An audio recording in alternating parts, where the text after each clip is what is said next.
You're listening to Life Aquarian, a soul's journey through the human experience. And now, here's your host, Leanne.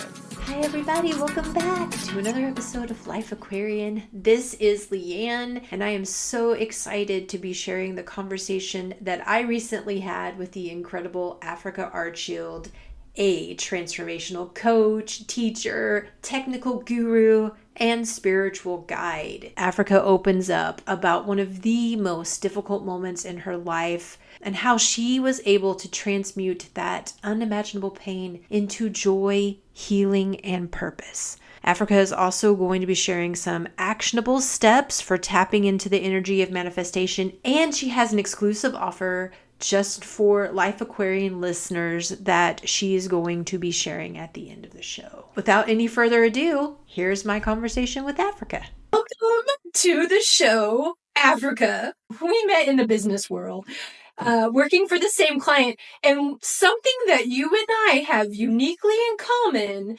is that we're both spiritual coaches who use our technical skills to support other women in the personal development space. Or at least that's what we were both doing at the time. So I knew after meeting you, you've been really one of my most favorite people to work with. You came into my life at a time when I was learning a new platform that was very confusing to me, and you were a master at that. And the more I began to peel back these layers of you and who you are and your expertise and education and just your whole background, which I don't even know the full scope of, I was like, I want to learn more and I want to know more, but I want to record the conversation as I'm asking these questions because I feel like it's going to be helpful to other people, and I want other people to know you too. And that's what I thought when I met you, is like, I want to know her better and I want other people to get to know her too, because that's really what the premise of my podcast was about when I started it back in 2010 when I was going through my spiritual journey. Wow. It was about, and I haven't been consistent that whole time, but that's when it started. And I would invite people on who I met along my path and my journey who inspired me in some way. And you are one of those people. So I am so interested to know all about you, starting with, I want to start with your background, like your career background. And I'll start there first, and then we'll get into the spiritual stuff. So can you tell me a little bit about your background as I sip my tea? Well, yeah, definitely sip the tea, because I'm going to spill some tea here. I had a feeling. The first thing I want to say is, Leanne, I'm so honored to be even asked to come on the podcast. So thank you. Thank you, thank you, thank you. I am looking forward to this. I think we're going to have a blast, because I like just doing a little bit of chit chat. My career background. How far do you want to go back? As my children say, I'm aged. Wherever you would like to take me, I am here for it. I am strapped in and ready to go. Oh my goodness. Okay, we're just gonna go back to what I call my first real job, right? I was in college my last semester, pregnant, and my then ex-husband, who I'm still hanging out with, said, hey, they need some tutors over here at the community college.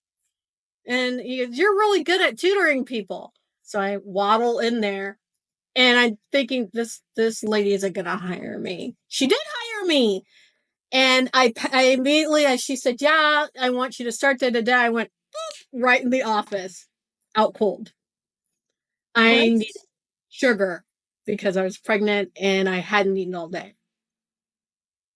So someone go get me orange juice or whatever. She understood what was happening. I didn't understand what was happening.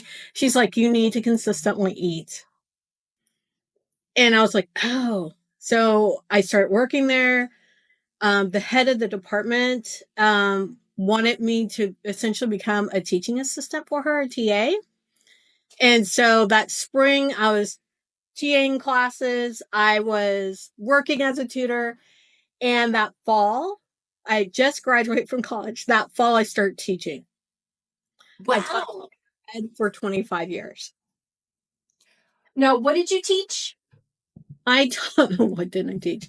I taught writing classes. I taught study skills classes. I taught reading classes. And I taught like life classes. I forgot what they called it. These are at different universities. I also taught English, rhetoric, and composition. But these are at different colleges and universities. All the other. Yeah. So that was like how my teaching career birthed.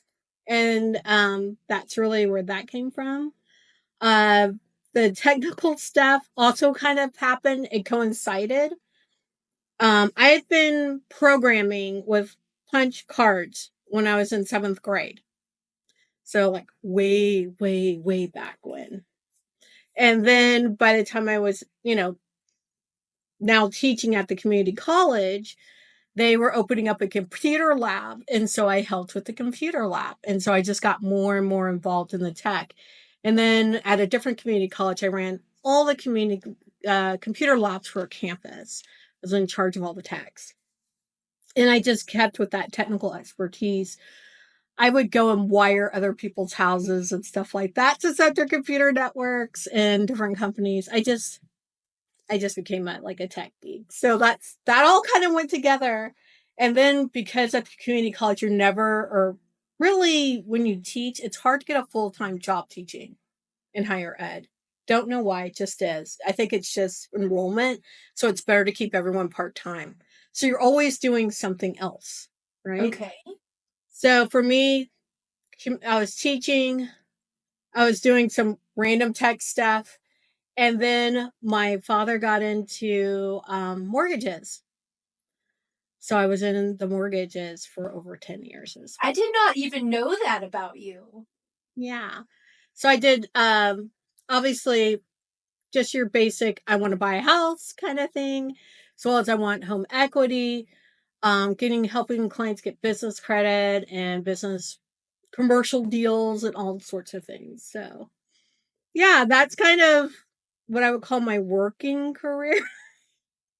But then when I was helping, so I'm just coming now back into the coaching.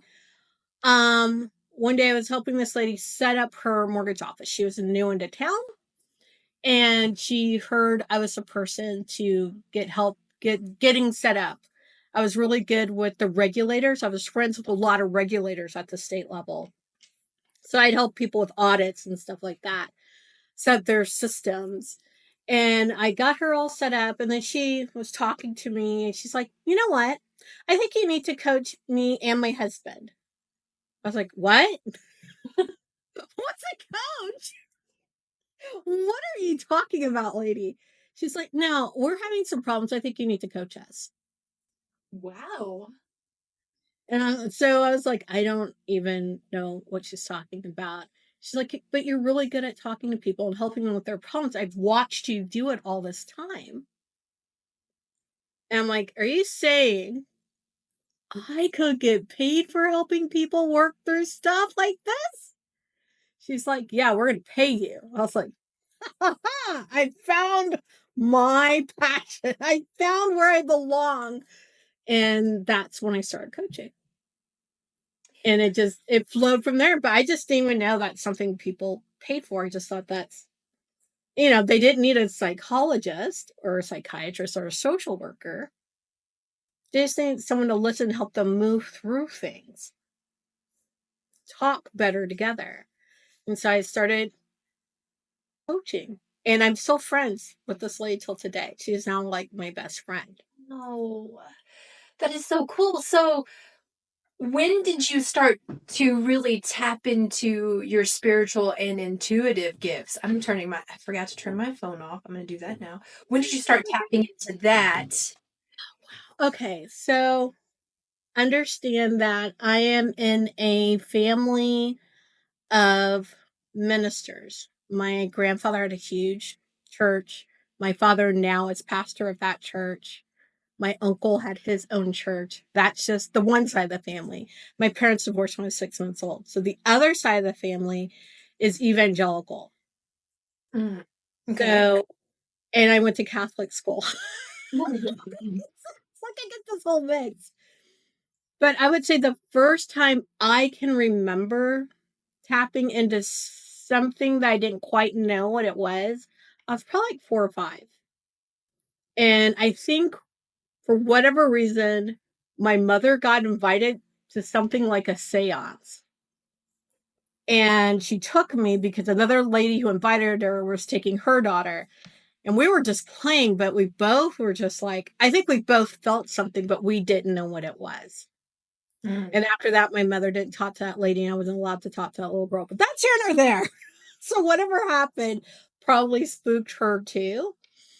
Fast forward, and so I should say trigger warning here. Fast forward to, remember I said I was pregnant when I got that job. Mm-hmm. My baby passed when she was 6 weeks old. Oh, I'm so sorry.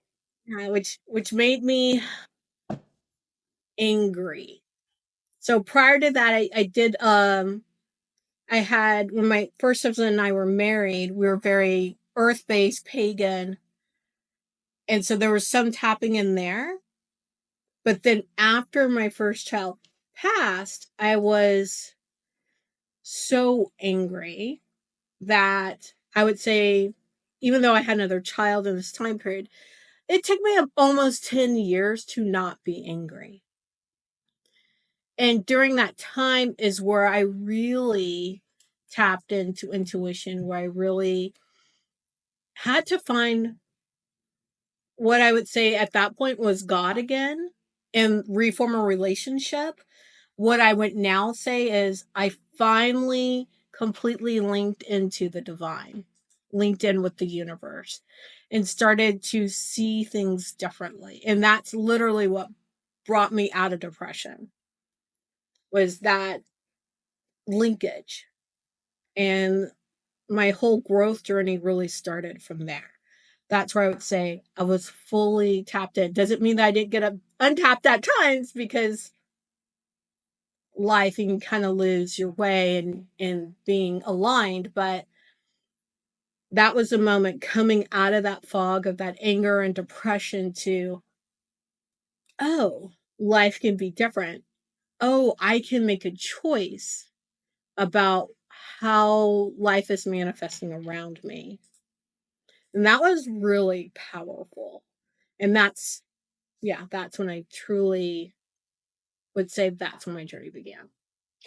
Do you remember what it was? Was it a book? Was it a teacher? What inspired you? What gave you that knowledge? I think what really brought me out, I would say 2 things. One, I read A Return to Love by Marianne Williamson. And, being raised fire and brimstone, everything you do, you're going to hell, yada, yada. Return to Love was very different. And it was needed. I don't know that, I forgot the source material because she was a teacher of, I can't remember, but it was really thick and I probably would have never read it. So reading Return to Love, it just made me, it helped me feel joy again, light. It helped me realize I make the decision every day to be happy or not. That is my perception and what I choose to focus on. So that made a huge difference. So that's one thing. Second thing, as I was reading that book, I ran into a lady, and this is someone I helped with her business. It was called Girlfriend Mastermind. And I would lead part of the masterminds, and just helping people through that process. That was probably the other piece that locked in for me. She had a particular process that I can't really go into. Right. But that really helped things cement in, where I was like, I can be true to myself. I can listen to my intuition and not be afraid of whatever this is. Not everything happens up here. which is where I was used to it. So it's very logical. But there's another place that's deeper and more authentic. It's what I tell clients, this is tapping into your knowing. Everyone has it, and it's in a different place. Like my knowing is kind of just below like mid chest, but it's not my gut, right? So some people, they know it's when I'm listening and I'm channeling, I feel it here. When I have an inkling, I feel it down here. So if you take the time to be in your body, and there's a way to get into your body if you're not used to it, because a lot of people are almost completely detached, you start recognizing, oh, when I feel this feeling in this part of my body, it means this. So I've never even noticed. I've never really made the connection before. that you're knowing, that's like a physical sensation of your intuition. And it's like I needed that extra kind of. Another lady I found later, she said, I know it and by knower. That was Amanda Francis. And it's like, I knew what she was talking about. I'm like, I know what you're talking about. You know it in your knower, and your knowers, everyone's knower is different. Amanda Francis, Mm-hmm. like the author? Mm-hmm. You know Amanda Francis? I should say I know her. I read her work. I was interviewed by her. Oh, wow. I have her book. Yeah, I have her, like, literally, I have her book right there. Yeah, it's right over here. And she's so much fun. That interview was a blast. I just moved to California. And at the time I looked at her and I'm like, it was before we, started recording. I'm like, are you pregnant? She's like, yes, I am. This is before she announced it, that she was pregnant. Because you could just, how you could tell sometimes when people are pregnant. She was just glowing and she was so happy. And we had a similar thing that had happened where I had stayed with my children in a hotel for 9 months while we got things sorted, or I got things sorted with my current husband. And that I was afraid I wouldn't be able to support myself and my kids. I was really thinking about going into a shelter at the time. And I just kept hearing no, right? I kept hearing it here. That'll be fine. And I'm like, I'm just starting to recover my credit, which had been ruined in my first marriage. And I kept hearing things will be fine. My minivan was breaking down, and I kept just rent a car. And I'm like, I barely have credit, but I did it. It was incredible. All of a sudden, credit limits got raised. More money came in. I paid off. I'm living in a hotel, right? An Embassy Suites. And I paid off all my credit cards, right? And I'm paying for the hotel. And I'm just renting cars because I'm like, I'm not fooling with that minivan. My current husband could take care of that. I just parked it at the house and we just stay in the hotel. Living in a hotel, are you cooking? No. You're eating out essentially 3 meals a day for me and 2 kids. Wow. And I was like, where you can't be in where I want to know exactly how the money was coming in. And I just heard to trust. I got myself in 2 mouths to feed. Trust. But I did. And money just came in. I need to do laundry. Someone's like, go take it to this laundromat. They'll do it for you. I never even knew this kind of service existed. And I did. Like everything was just taken care of. And that's when I heard go to California. So we took an exploratory trip to California and roamed around for like a month. And that's how you met Amanda? Was on that trip? That's not how I met her. That just happens to be, I happened to have moved to California when we had the interview. Okay. Because that's pretty freaking incredible. And see, all of this, I'm learning for the first time. Like I say to people, I've had a wild life, a fun life. I'm appreciative for all the things now. Instead of being angry, I'm appreciative. Wow. So I really relate to, and I know so many people can, about the 3D and the money. And then, of course, our innate programming to need to know where it's going to come from, when it's going to come, and then feel like we got to hustle to get it. Yes. That whole thing. And then, even though, and it feels kind of cyclical to me too, because it's like, or at least in my life, it has been cyclical, where it's been like feast. I don't want to say, but like this, Yeah. and then you're back in the, okay, We're not doing a cool dance here at all. We're doing. I do like to dance though, so I like it. I like the idea of a dance. Do you have any words of wisdom? Because I actually know somebody right now who's going through this hardcore, and it's a man. And I know that sometimes it's even more difficult for them to like grasp these concepts of don't worry about the how, just trust. Do you have any words of wisdom that you would share with anyone listening to this right now who's in it? Wow. Okay. I don't want to sound cliche. I might sound cliche. First, gratitude, right? Gratitude for where we are, like right now. And that's why I said I'm not angry anymore. I'm just grateful for everything. Recently, I realized I'm walking a lot.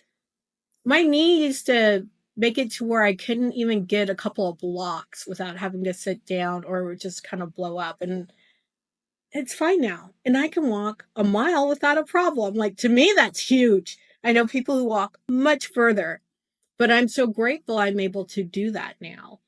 And so I always find that there's something in your life, even it's like I woke up and I'm breathing air. Like there's something in your life you can be grateful for.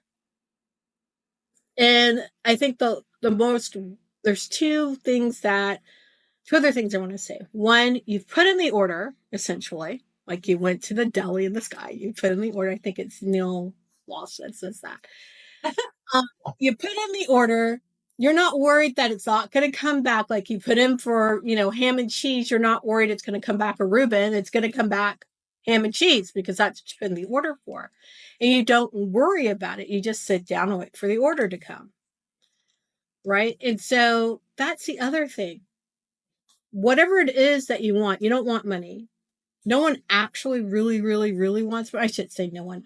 Very few people really want money. They want what money can get them. Mm-hmm. So what is it that you want? Put in the order for whatever that is, and then stop worrying about it because worry doesn't help you. There's a lot of really quantum things we could say about that. Some just like even easy science things, regular science things you learned in school about opposites attracting and all sorts of things. And if you have a negative thing and a negative thing and the repelling. Okay, so like how can I say this so I'm making any kind of sense? When you put in the order, just know that it will come and go and focus on something else. Because your mind will make up all sorts of stories, and those stories are just delaying things. When you get into the how, you're telling the divine, I want it this way, and I'm not going to let you work it out, however, to get me what I want. So if it's what, like right now, we're in the middle of where are we going to live? Because I'm in an Airbnb right now. And in about a month or so time, we're going to move into a house, whether we buy this place, buy some other place. Like, I don't know what's going to happen. And guess what?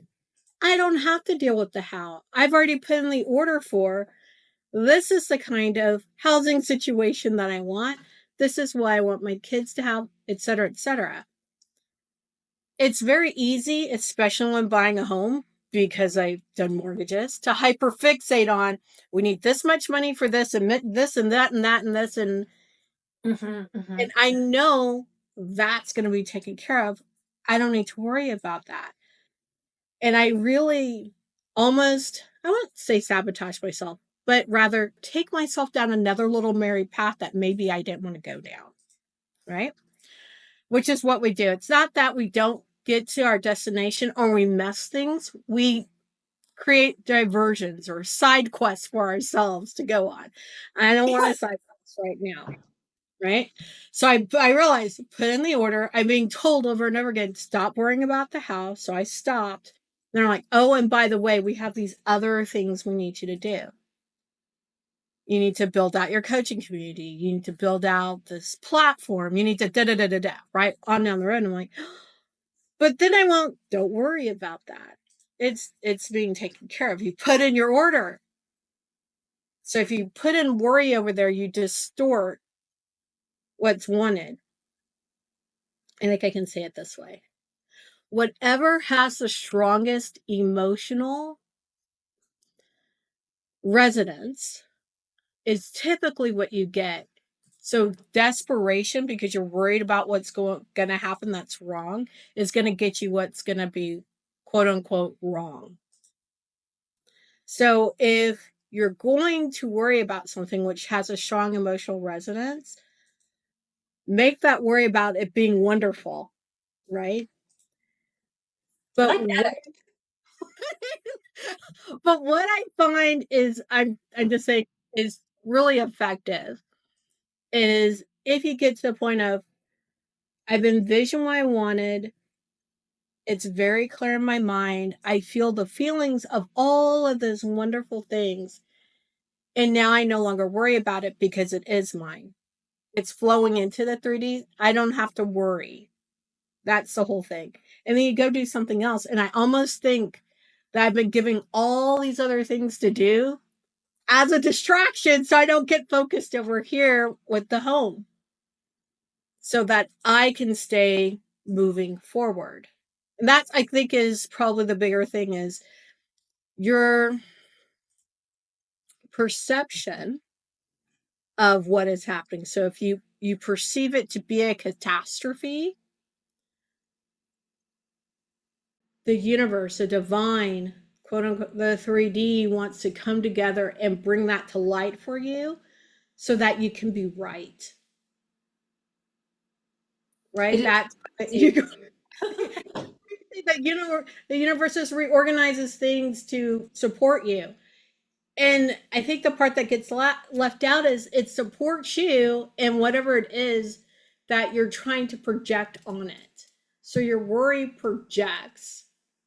So what are you projecting? You're projecting what you want to perceive, and then that comes back and becomes this a loop. It's called the perception projection loop. And it's very easy to get caught into. And I'm going to tell you one of the ways to break that is gratitude, which we started out with. Another, because it starts changing how you perceive things. That's why it helps to break the perception projection loop. Because once you start seeing things differently, then different things start to happen around you. It's the same ding dang things. Let's be honest. You're seeing them differently, or you're seeing other things you didn't notice before because you're wearing a different set of glasses. Right? So that's why I said, for people who are so afraid the economy is going to crash, the economy is going to do well, it doesn't matter what the economy is doing. People always do well no matter what. Perception of it. That is a great point.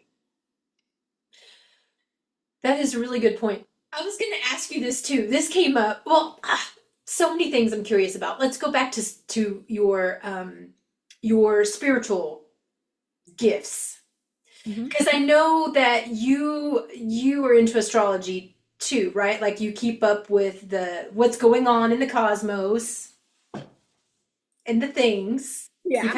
You kind of have your pulse on it a little bit. And so your North Node is in Aquarius. And that's what you're really here to do in this lifetime. And you were just talking about building community, and Aquarius is about community. We're in the age of Aquarius. Pluto, I mean, I'm not telling you anything you don't know. Pluto just went into Aquarius. I want to talk about your community. Yeah. I want to talk about it. Tell all of us about the community that you've built, that you're building, and what you do in there, because it's a place where I want to be.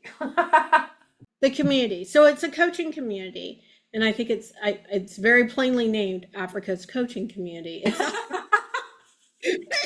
nothing insanely magical about it that way. I wanted to keep it plain and ordinary because, and I really just usually call it the coaching community, because I want to welcome people in no matter what they were doing. So for the most part, most of the people in the community are business owners. Everyone in the community are women, but most are business owners. Some work for other people. What I'm looking for in that community is people who want to lead, whether they're leading in their own little pocket of the world or just leading themselves or their family, doesn't matter, or they're leading a bigger thing. Because at this point, we are shifting, right? We can all feel that acceleration. So we are shifting. And during that shift, a lot of people are starting to feel more of their spirituality come on board. Like they're starting to light up and see what's going on around them. And so I know, or I'm a cog, and this way this is the first one, only way I'll say this. I'm a cog in the machine. There's going to be this shift that's going to happen with or without me, with or without any of us, right? But I think it's going to be a smoother transition the more of us that are on board and working together and for me, it's about shifting the socioeconomic paradigm. Mm-hmm. And so that's the movement. That's really what it's about. And we all are going to tackle it in different ways. So in the coaching community, we come together. I'm in my oracleness, answering questions. Sometimes I do readings, sometimes not. Sometimes it's just very straightforward. I need this technical business thing answered, or I have this difficult client, or this thing is happening at home. All of that. And we also have days like tomorrow, we're having a co-working day. And it's a half day where we just come together and we just bring our collective energy into a vortex and work. It's kind of, I think about like parallel play for adults. So we're just doing our own thing. And we come back and report to each other, bounce off ideas, and then go back and do something else. We have, usually about 2 sprints during the day. So we meet, say what we're going to do, check in, that kind of thing, go do the thing, come back, talk about progress, do the thing, come back and celebrate our wins. And so we do that almost this first quarter of the year. Usually I only do it twice a month, but this first quarter I was like, it needs to be every week. I was like, really? Every week? So we're going to be doing that every week. Well, we have been doing it every week. And it's a lot of fun. People get so much done. It's really a way they get to bend time. And we also in the community do a lot of personal development work. So I'll bring in pieces that I know are going to help based on what's going on. And I also have a program called the Phoenix Passage to kind of shred some of the stuff off in the fire and like burn it away so we can come back out new. And I'm taking everyone through that process right now as well. So there's a little bit going on in the community. And I think probably the biggest part is I've been trying to keep the price very reasonable. So depending on when you're hearing this, right, pricing could be different. But right now I do weekly and it's $44 a week. So I try to keep it very, very reasonable. That's a community. And it's been a blast. I love working with people in there. It sounds like so much fun. So how long ago did you create it? How long has this been going on? The community for me is new because I typically only really worked inside a course with a group, or I worked with people one-on-one. And I want it to be more accessible because I saw the change that's coming, and I knew, I'm like, I can't be, oh, you're gonna have to pay me, a hefty 5 figures in order to work with me. I needed to find some other way to be accessible. And this was it. And so it's only been, I say only, gosh, it's almost been a year that it's been going. Oh my gosh. This spring it'll be a year. Yeah. I just realized that this spring it'll be a year. Yay! So exciting. You said something about, I want to go back to what you just said, where you said you started to feel and tap into the change. There were two things you said. This will be the first thing I ask you about. The change that is coming. Can you tell me in your words what you're feeling that change is? All right. So I talked about shifting the socioeconomic paradigm. I Yeah, think that was the other thing I was going to talk about. Because that came up in my walking meditation today. okay. So the change is how we engage with one another, how we engage with the earth. I think it's no surprise that as we move out of this age where things have been, well, actually, we're sliding into authoritative tendencies all over the planet. And I'd like to say it's the last screams of patriarchy mixed with capitalism. And all of that has to flow away for us to really be in a true Aquarian age. So we're living during this transitional period. I hate saying I signed up for this, but this. Like my kiddo's tired of saying we're living in unprecedented times, but we are. We are. We totally are. Right? So that change has to happen some way. I wish it could happen in a snap, but everyone kind of has to be on board. And I know I said earlier it'll happen with or without us. The without us, I don't like to think about because that's not a very nice scenario. I'd rather the change happen with us. And I don't want to talk about the without us because I don't want to put it out there. I'd rather the change happen with us. So that means there's got to be more of us on board for retooling ourselves. It starts with ourselves and then spirals out to our family and communities. And then nationally, as our little ripple effects come together and start to change our governments and other kinds of authority. And I think one of the things that's going to happen too is our monetary system is going to,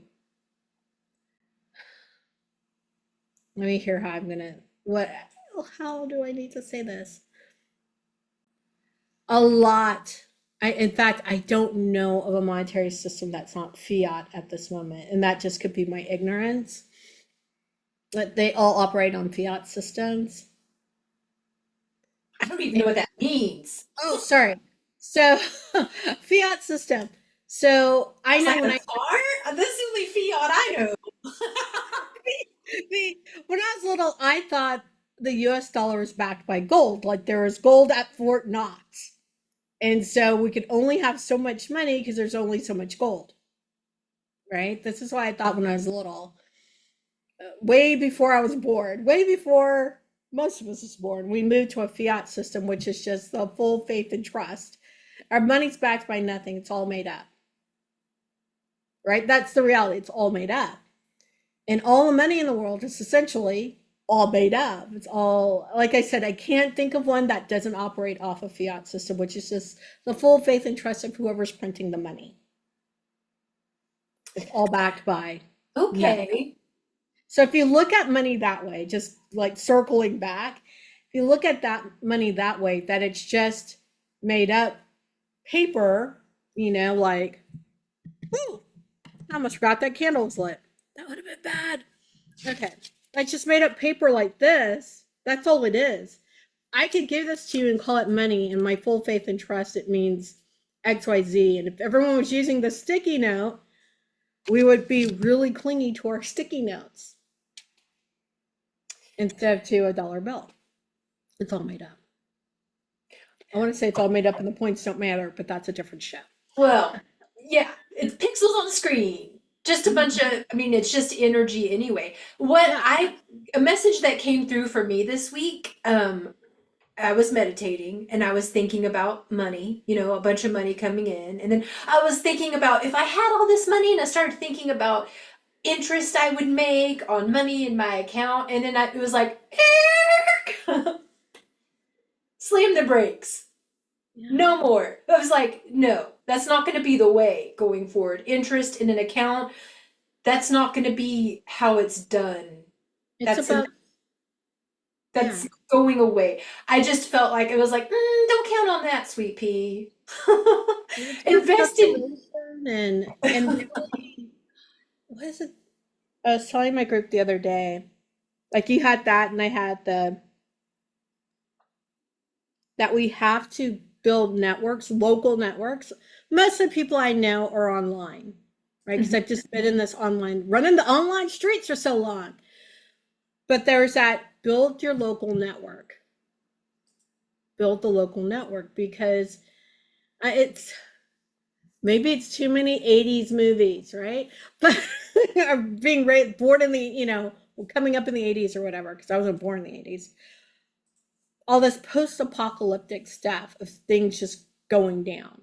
There will be a transitional moment like that. Not exactly like that. I'm hoping that I'm not saying exactly like that, but that's the most akin thing I can go to. And being able to have, for the transition to fully be realized, there's a point where everything must fall apart. In order to come back. It could be built back up. Yeah. So yeah, that you had that. Don't worry about interest in that, sweetheart. Yeah, it's, what can I tell you? There's a point where everything has to fall apart, which includes your banking system. So, or our supply chains, very general. So what are you going to do? You have to be in mutual support group, local mutual support group. And building those relationships now and thinking about, like I was telling my husband the other day, he's like, why don't you go and buy a bunch of food and freeze it? And I'm like, I'd love to do that. And we're talking about it. And I was like, and when the grid goes down, we have a bunch of frozen food that goes to pot. So think 2 steps further than you have been thinking. And I hate sounding really conspiratorial, because I know I do at this moment, but take 2 or 3 steps ahead and think, how am I going to move through that part when things fall apart? And it's not like they're going to fall apart forever. They're going to come back together again and move forward. But we're living through the transitional period. That's kind of where you asked what I see, what I meant. That's what I meant. I appreciate you sharing that with me.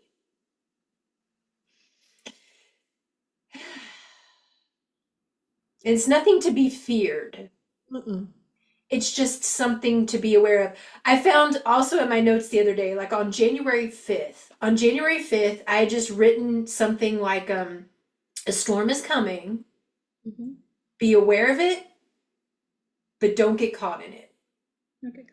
That was my thing. And then it's just like, I just feel like we started this year and it was just like, here's something over here and something over here. It's like a contagion. Like, I kind of expected, challenges, but I didn't expect like bam, bam, bam, bam. And I feel like this is just a preview of the show. This is the show. Like, coming attractions for 2025. I love that. It's a trailer.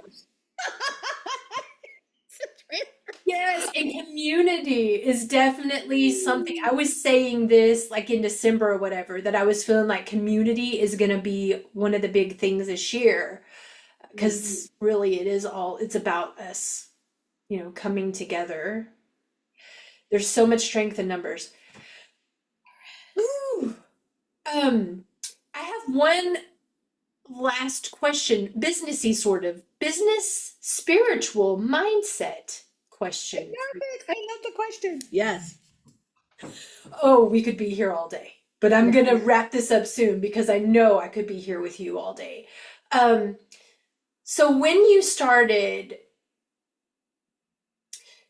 building your business and getting clients, what was the mindset or the techniques that you had? What were you thinking to bring these people in? Because you were attracting you attracted your first client. You certainly didn't chase them. They came to you and they were like, I want you. I was very confused by it. I would say most of my business, maybe up until very recently, could I even say that, was built by referral. Or just, I would say right place, right time, but people knew what I did. They would refer me to other people, even if they didn't partake in my services. I just began, in different groups, I was known as the girl who does X, or the girl who does Y in another group, girl who does Z in another group. And different people refer me. And then once people were in my world, they're like, oh my gosh, I came for you for Z, but you do X and Y as well? And then P, D, and Q? And they would get excited and stick around even more. And so I would say gosh, probably 90% came from referrals like that. Being in different groups and having people refer me. It's only now where I'm like, I need to be a little bit more direct in getting clients and being more of an attraction factor. And for me, that's why I'm going all in on YouTube. So I'll be on YouTube more often. And how can we find you over there? What's your channel name? Oh, on YouTube or everywhere, anywhere on social media. It's Africa BAB. Whether Instagram, TikTok, not that I'm on TikTok almost ever, but no matter the social media platform, it's Africa BAB. So it's the same on YouTube. So I'll be there. BAB, what does that stand for? Africa BAB. Africa BAB. Okay, so you said you want to wrap up. Okay, so I'm going to try. This has to do with another client I had. He wanted to do a business deal, and we flew out to Florida together. This is right after 9/11, so I see getting on planes at the time. And so we flew out to Florida together. We met he was going to buy this building and do all sorts of stuff. And at the time, he's like, I want to sound like I know more than I do. And I'm like, you're already really smart. I called him a kid. He was probably 4 years younger than me, maybe 5. a kid, right? Because I'm so much older. And so right as we're about to walk into the meeting, he hands me a stack of cards. And on the card, it had his company name, my name, a position he gave me.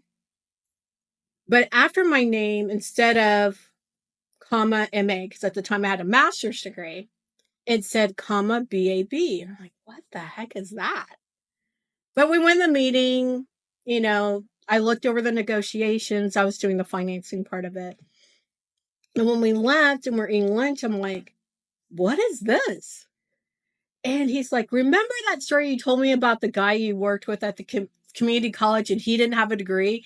And so y'all just made up letters for him and put it after his name? We did. because all the little mucky mucks were acting really weird. They didn't have a degree. So we just gave him some letters and, and then we said it was a really big certification and they fell for it. Anyway, so I'm like, so what's BAB? Because I actually have a master's degree. You could have put that. Oh, he's like, oh no, BAB, badass bitch. I love it. Oh, yes. I love that so much. I've kept it all these years. Oh my gosh, I love that. Ooh. And so then what is your website where people could come join your coaching community? How do they get there? Oh, okay. AfricaArchield.com. Okay, perfect. And I'll have all this in the notes. And I want to give something to your community too. I was thinking about it because you luckily brought up stuff about what about money, what about manifestation, all of that. I did a course on why manifestation isn't working for me.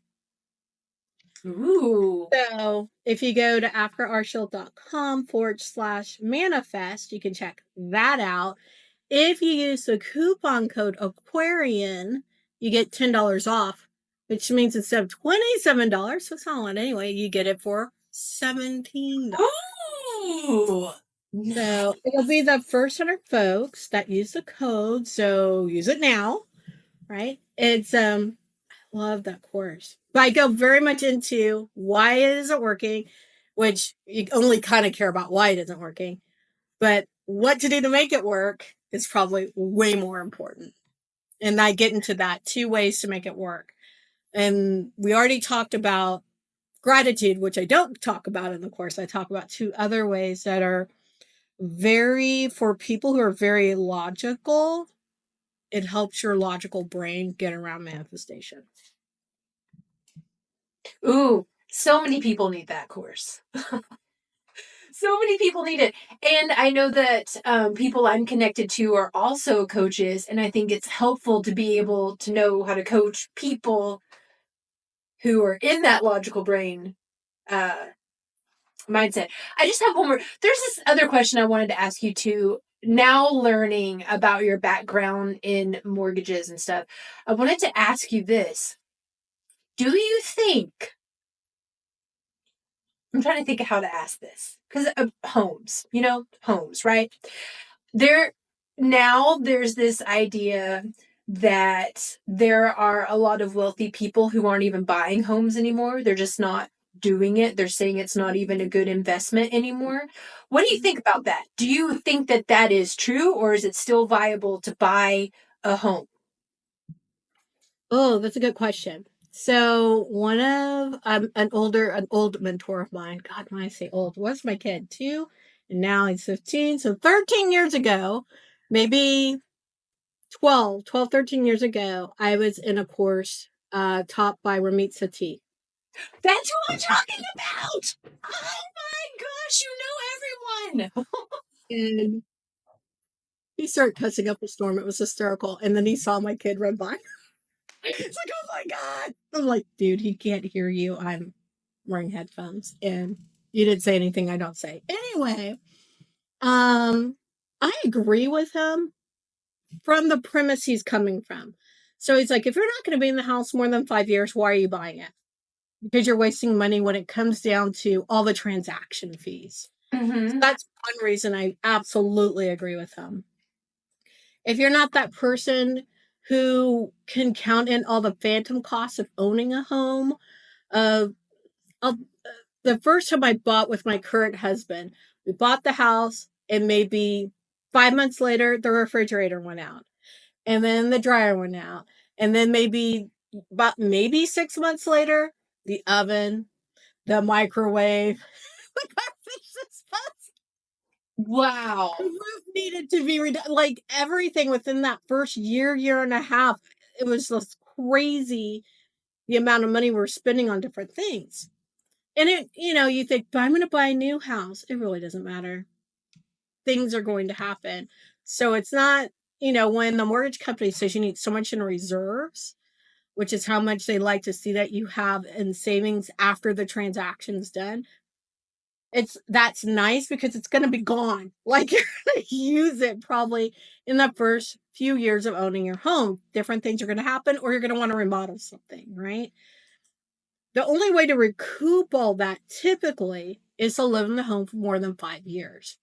And way before we meet, back in the early 2000s, when I was doing mortgages back then, that's exactly what we tell people. If you're not going to live here more than 5 years, you shouldn't be buying.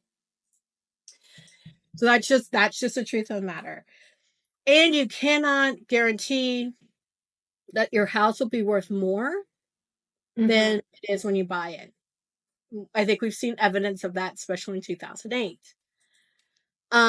So make sure it's actually a place you want to live, especially if you're buying it as a primary. If you're buying it for investment, so it's not your primary home, you're buying an additional property.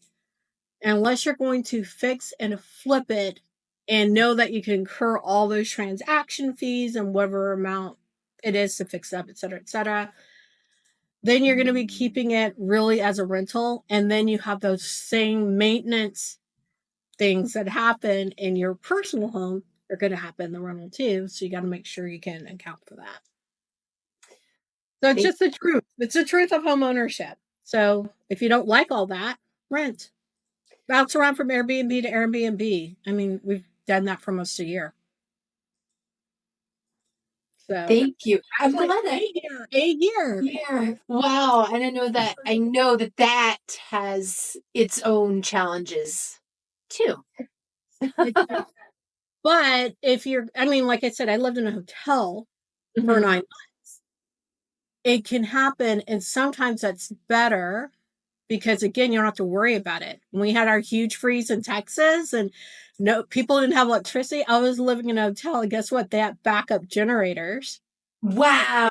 Walking to the hotel so they could have somewhere warm to stay. Yeah, I was one of those people who's without stuff. Okay, that's really cool. I'm glad I asked you that because then we've been, it's just interesting how we're connected to a lot of the same people because I also want to share this thing before we go. I had been thinking about you, and then I had started writing an email to you to be like, Africa, will you let me interview you for my podcast? And I started writing it and I got distracted and I left it in draft. And then 2 days later, I'm watching a YouTube video and she's like, if I have any readers, say you're a reader in the chat. And then she said your name and I'm laying in bed watching it and she said your name. I didn't even see the chat. I was like, what?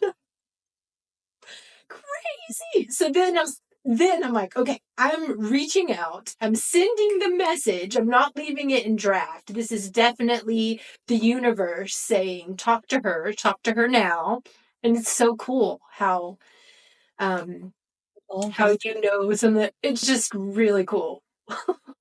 Yeah. I love it. So thank you for spending your time with me today. So much. You have no idea. This was great. Thank you for listening to the nudge to invite. And I thank the universe, I thank the divine for pulling us back together again. Because this has been amazing. Me too. And, if you're feeling called, like Africa does it all. Her coaching community, she can give you life advice. She can give you business advice. She can give you, y'all, if you are trying to build your coaching platform, if you're doing funnels, if you're like setting up your email, all the stuff, she knows how to do all that. She knows how to design the pages, everything. She knows all of it. So it's like everything that you could imagine for your business or your life right here. Here's your resource. Thank you. Renaissance woman. I know. I love you so much. Thank you for being here. Thank you for inviting me. Thank you so much, everyone, for tuning in and sharing your beautiful energy with me today. Remember, if you feel called to dive deeper into manifestation and aligning with your desires, Africa's mini manifesting course is available to you. with a special discount of $10. You can just use the code Aquarian at checkout and you'll find the details in the show notes, or you can visit africaarchield.com/manifest. And if you loved this episode, it would really mean so much to me if you took a moment to like it, review it, share it with friends or your community. And I'd love to connect with you. If you want to connect with me, find me over on Instagram. I'm Life Aquarian over there. Or you can find me on Facebook, Life Aquarian 1111. I'd love to hear your thoughts and continue this conversation. So, until next time, keep shining brightly and stepping boldly into who you truly are. So much love.